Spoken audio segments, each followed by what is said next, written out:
मठा खेल ले। अरे आजुक दिना रात रहिले मैया काल तो जाबे ससुराल। आज भर हम लोग सरना में नाच लेंगे, कल तो चले जाएंगे ससुराल। मनाते हैं ना, नदी जाते हैं, खखड़ा कोड़ के लाते हैं। अच्छा, फिर वो खखड़ा को हम लोग टांगते हैं चूल्हा के पास। खखड़ा, मछली, घूंघी सबको प्रसाद के जैसा चढ़ाते हैं। खाते दागिन टोलाया जादूर को सुनतना। पहले ढोल नगाड़ा से ये सब कर रहे थे, जुलूस उलूस। हम तो देहात के हैं, इसलिए आज शहर में आए शादी होकर तो इधर देख रहे हैं डीजे बाजा। पूरे झारखंड भर में सरहुल पूजा को लेकर के तैयारी जोर शोर से की जा रही है। आप देखेंगे राजधानी रांची में जो तमाम सरना स्थल हैं, जो अखड़ा है, उनको सजाया जा रहा है। आप यहाँ पर देखेंगे कि रंग रोगन किया जा रहा है और इस स्थल का महत्व तो काफ़ी ज़्यादा है। चाहे आप धार्मिक दृष्टिकोण से देखें, यहाँ पर लोग इकट्ठा होते हैं, पूजा करते हैं और ये सरना स्थल है जहाँ पर आप लाल और सफ़ेद रंग की जो प्रामाणिकता है उसको देखेंगे, जो सरना के लिए मुख्य रंग माना जाता है। हर जगह सरना झंडा को आप देखेंगे। यहाँ पर रंग रोगन किया जा रहा है, कलर लगाया जा रहा है ताकि और सुंदर दिखे। साफ़ सफाई का भी ख्याल रखा गया है। आप इधर देखेंगे तो मिट्टी को चौरस किया गया है, पूरे प्रांगण को बेहतर बनाने की कोशिश की गई है। इस बीच झारखंड में आप देखेंगे कि त्योहारों को लेकर के कुछ ना कुछ नए तरीके के बयानबाजी होते रहते हैं, जो सियासी माहौल का रुख इख्तियार करते हैं। तो एक सियासी माहौल डीजे बजने और ना बजने को लेकर के यहाँ पर खड़ा उठा है। अब इसको लेकर के मंत्री इरफान अंसारी ने भी कई तरह के बयानबाजी सोशल मीडिया में आप तैरते हुए आपको मिल गया होगा, वहाँ आपने देखा होगा कि किस तरह से चीज़ें आ रही हैं।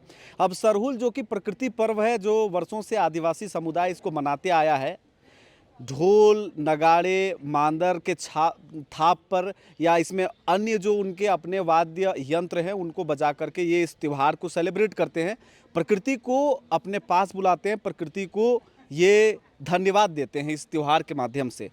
चलिए इस बीच देखते हैं कि यहाँ पर जो लोग मौजूद हैं, जो सरना स्थल में जो मुख्य रूप से जानकारी दे रहे हैं, उनके मन में कितनी उमंगें हैं और उनकी तैयारियां कितना ज़ोर शोर से है, आज से ही दिखने लगा है। और आगामी 21 मार्च को रांची में एक भव्य शोभा यात्रा आपको देखने को मिलेगा। भैया क्या शुभ नाम हुआ आपका? मेरा प्रदीप मुंडा नाम हुआ। प्रदीप जी, कैसा घर में तैयारी और बाहर का तैयारी क्या अलग है? घर में तो बहुत अच्छा तैयारी चल रहा है, घर की साफ़ सफाई रंगाई पुताई चल रही है। और जो हमारा मुख्य रूप से जो सरना होता है उनके भी साफ़ सफाई चल रही है बढ़िया तौर पर। और उनका जो है अभी हम लोगों ने साफ़ सफाई आधा कर दिया है। और ठीक हम लोग का 20 तारीख को जो उपवास रहता है उस दिन हम लोग अपना जो भी हम लोग का जो सरना है उसको बहुत अच्छा से उसको सजाएंगे। तो हम लोग का जो छोड़ते चले गए। और हम लोग का जो पूजा है, पूजा मैं जानता हूँ, वो सब पूजा जो हम लोग का किया जाता है सरना में, वो सब पूजा पाठ हम जानते हैं। महिलाओं के लिए कितना स्पेशल होता है सरहुल? आप लोग क्या करते हैं, क्या पहनते हैं, क्या बनाते खाते हैं, किस तरह की उमंग अभी मन में चल रहा है, बताइए। हम लोग का सरहुल में अभी तो बहुत उल्लास के साथ हम लोग सरहुल पर्व मनाते हैं। हम लोग सरहुल में मनाते हैं ना, नदी जाते हैं, खखड़ा कोड़ के लाते हैं। अच्छा, फिर वो खखड़ा को हम लोग टांगते हैं चूल्हा के पास। उसके बाद हम लोग का खखड़ा, मछली, घूंघी सबको प्रसाद के जैसा चढ़ाते हैं। और वो कौन सा भगवान होते हैं, उनको क्या बोलते हैं? कौन सिंह बोंगा या क्या क्या होता है? हाँ, सिंह बोंगा, सरनामा। सरनामा। हाँ, आप बताइए, आपका क्या अनुभव रहा है? बचपन में आप लोग सरहुल जब मनाते थे और अभी जब मनाते हैं, कितना अंतर आया है? छोटा समय हम लोग उतना नहीं जानते थे सरहुल पर्व क्या है इसको। अब थोड़ा सा बड़ा बढ़ गए, शादीशुदा हो गए थे। आपका पहले का दूसरा रीति रिवाज था छोटा समय, अब आपका थोड़ा फैशन जमाना हो गया। पहले ढोल नगाड़ा से ये सब कर रहे थे, जुलूस उलूस। हम तो देहात के हैं, इसलिए आज शहर में आए शादी होकर तो इधर देख रहे हैं डीजे बाजा सब चीज़ लेके, मतलब हम लोग अपना रीति रिवाज के साथ नाचते भी हैं आप लोग? नाचते हैं। आदिवासी हैं तो लाल पाड़ साड़ी पहनते हैं और नाचते हैं जुलूस में। जाते हैं जुलूस में। थोड़ा नहीं नाचते हैं, बहुत नाचते हैं। थोड़ा नहीं नाचते हैं, बहुत नाचते हैं। अच्छा, कुछ गा के हमको सुनाइएगा तो सुना दीजिए, गुनगुना दीजिए कि उस दिन कौन सा ऐसा धुन है जिन पर आप लोगों का जो पैर है वो थिरकता है। खेल ले मैया के मठा दिना मठा खेल ले। अरे आजुक दिना रात रहिले मैया काल तो जाबे जाबे ससुरार। अरे आजुक दिना रात रहिले मैया काली तो जाबे ससुरार। अरे जदूरा तो खेले गेले मैया बिछिया तोरनी बाजौला। अरे जादूर दा घरे छूट गेल मैया छुछे गोड़े शोभा नाचले। अरे जादूर दिना जादूर खैल ले मैया गे माठा दिना माठा खैल ले। अरे आजुक दिना रात रहिले मैया काली तो जाबे ससुरार। अरे आजुक दिना रात रहिले मैया काली तो जाबे ससुरार। मतलब आजू के दिना रात रहले का काल तो जाएगा ससुराल। आ जाए हैं इसका नहीं क्या अर्थ है, कब किसको बोला जा रहा है? इसका अर्थ है कि हम लोग मायके आए हैं। अच्छा, आज भर नाच लो। आज भर हम लोग सरना में नाच लेंगे, कल तो चले जाएंगे ससुराल। मतलब विदाई टाइप का गीत है ये। हाँ। होरा रंगा हंसाया किचिरी दो रंगा लेना। होरा हाथे दागिन टोलाया जादूरा को सुनतना।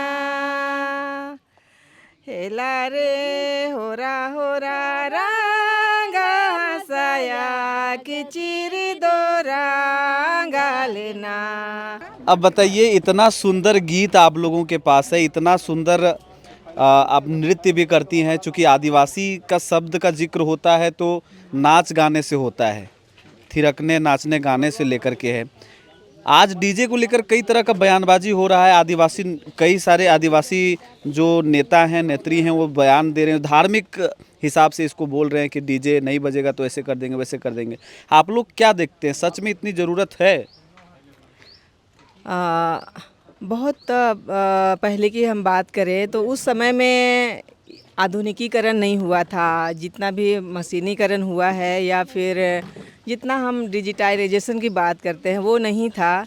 हमारे पुरखा लोग ढोल नगाड़े मांदर से ही अपने त्यौहार के समय में बजाते थे और खुशी मनाते थे। लेकिन धीरे धीरे आधुनिकीकरण में हम जब बढ़े तो धीरे धीरे बहुत सारी चीज़ें जैसे डीजे हुए या फिर आप अभी देखिए मोबाइल ही हुए।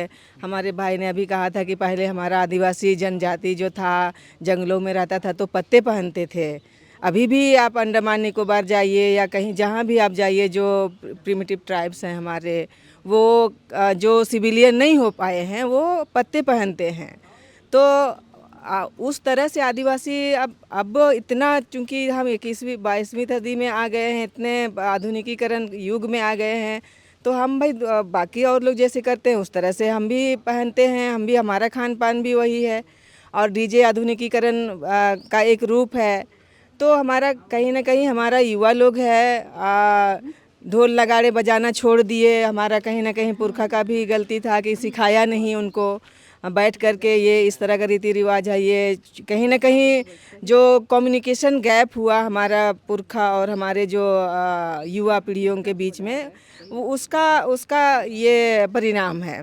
तो अब अचानक अगर हम कहेंगे कि डीजे बंद कर दो और सीधे नगाड़ा बजाओ और गाना बजाओ, तो जो बच्चा इंग्लिश बोलना नहीं जानता था, उसको नहीं बोलना जानता है, उसको अचानक आप इंग्लिश बोलिए, हिंदी छोड़ दीजिए, मुंडारी छोड़ दीजिए बोलिएगा तो वो नहीं, संभव नहीं होगा। वो धीरे धीरे फिर वो हमको उनके बीच अवेयरनेस लाने की ज़रूरत है।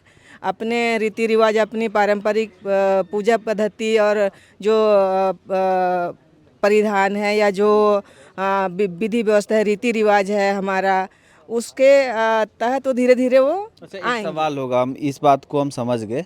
सवाल ये कि सरहुल नाम क्यों पड़ा? आपको पता है, बचपन से भी सुनते आए होंगे, तो सरहुल ही इस त्यौहार का नाम क्यों पड़ा?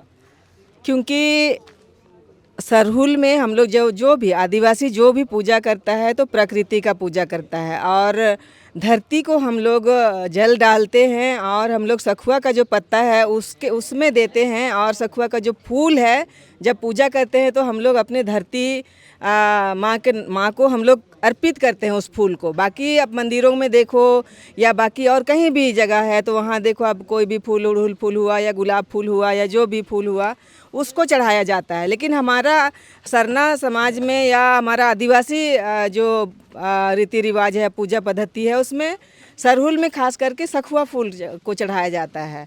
और उसके पत्ते पे हम चूँकि सखुआ को ही सरहुल बोला जाता है, सरहुल पेड़ भी बोला जाता है, सखुआ पौधा भी बोला जाता है, और क्या बोलते हैं उसको शुभ माना जाता है। इसलिए उस पत्ते से हमारा कोई भी पूजा हो उसमें उस पत्ते का उपयोग किया जाता है। और सरहुल में खास करके उस फूल का हम लोग धरती माँ को हम लोग चढ़ाते हैं, उस फूल को अर्पित करते हैं।